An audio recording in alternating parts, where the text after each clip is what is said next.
most symbolic accomplishment of the classical age is the building of the Acropolis, or I should say the rebuilding of the Acropolis. After years of warfare with the Persians, Pericles, the ruler of Athens at the time, Pericles, Pericles,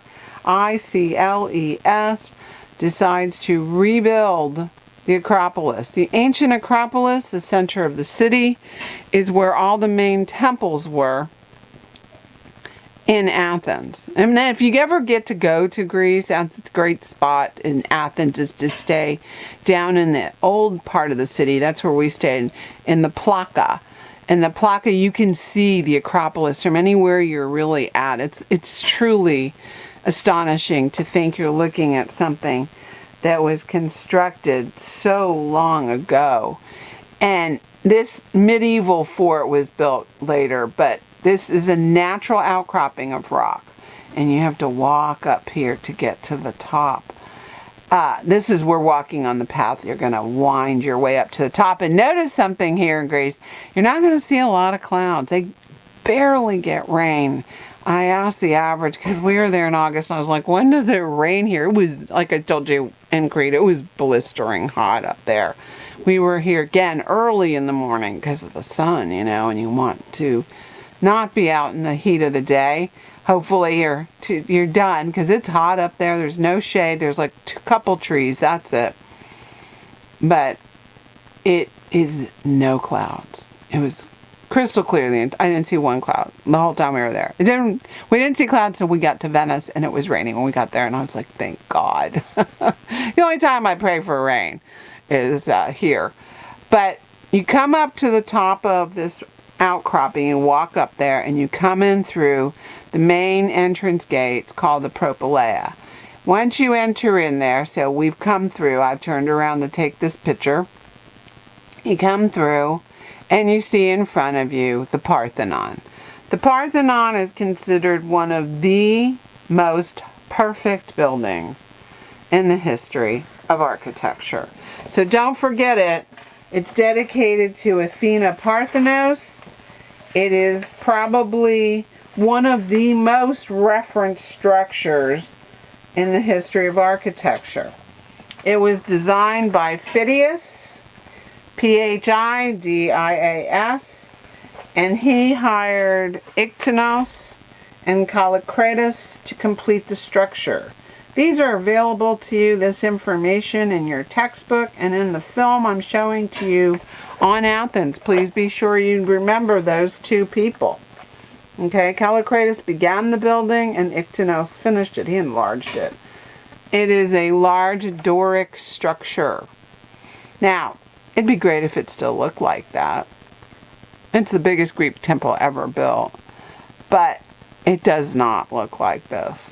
In fact, this is what it would have been painted like. So these were not white, but they were painted. And the interior would have been amazing with the 30-odd foot high statue of Athena, built by, sculpted by Phidias, but she's no longer there. And none of the inside is there because, unfortunately, this is another Phidias piece. He was well known for doing these enormous works of art. This is a Zeus piece.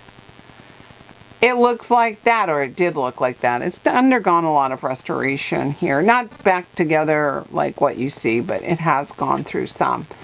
It was blown apart in the 1400s by an explosion. They had been storing ammunition there, invaders of the city, and it was hit by a rocket and it exploded it.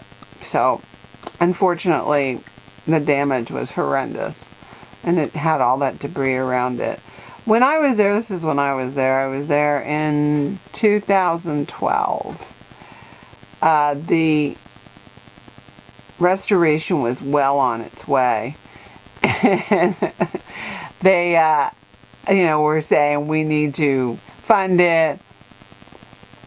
And so one of the funny things that I heard there was, we could use money donated by McDonald's, but certainly the restoration included the idea of putting everything back together where it really belonged, because the whole thing had been put back together at some point in its history in the 1800s incorrectly.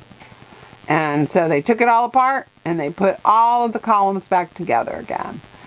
The decorations had been moved already, and they were actually in the British Museum. That's a whole nother story.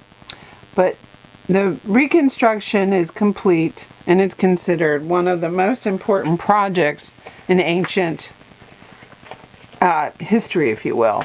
One of the more famous things about the classical age and the pieces that are produced art-wise is you see this almost reserved feeling. Look at the face. Here in the Venus de Milo, look at the beautiful contrapposto. But look at her face. We see a very calm demeanor. The Greeks in the classical age believed that humans were thinking beings first, feelings being second. And so we see that beautiful S curve and very beautifully reserved face. She doesn't look like she has any emotion. It's just thinking. Even those who were engaged in athletic events, this is a wrestler, look very reserved as they contemplate their actions. He's actually in the Vatican too. I'll show you. I was in Rome in, oh boy, 2017, not that long ago. But you can see here his contemplative face. There he is. So it's very much about that idea of thinking. All right, so I want you to remember that. But look at how well they understand the body at this point. Look at the hip flexor area, the muscle wall, the chest wall, excuse me. It's very, very refined. There's nothing exaggerated here. So these are the hallmarks of the classical age.